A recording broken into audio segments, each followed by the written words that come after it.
আর মাছের ঝাল করব। আর মাছটা ভেজে নিয়েছি, আর এখানটা হচ্ছে আদা, রসুন, পেঁয়াজ, টমেটো, হলুদ, লঙ্কা সমস্ত দিয়ে ভালো করে মশলাটা কষে নিচ্ছি। একটু টমেটোটা বেশি দিয়েছি, দিয়ে মশলাটা ভালো করে কষছে।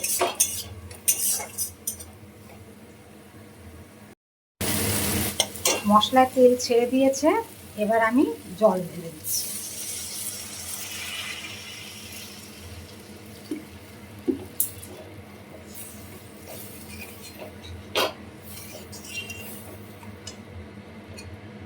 এবার আমি একটু ঢাকা দেব, জল তরকারিটা ফুটলে তবে মাছটা দেব। ঝোল ফুটে গেছে, মাথাটা আগে দিয়ে দিয়েছি কারণ মাথাটা সেদ্ধ হতে সময় লাগে। এবারে মাছটা দিয়ে দিচ্ছি।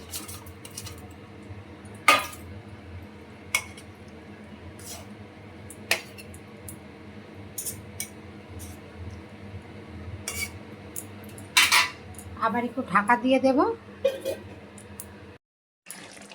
আর মাছের ঝোল হয়ে গেছে, এবার ধনেপাতা দিয়ে দেব।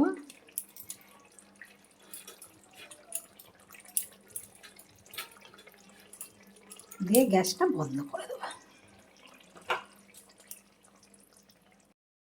আর মাছের তরকারি কমপ্লিট।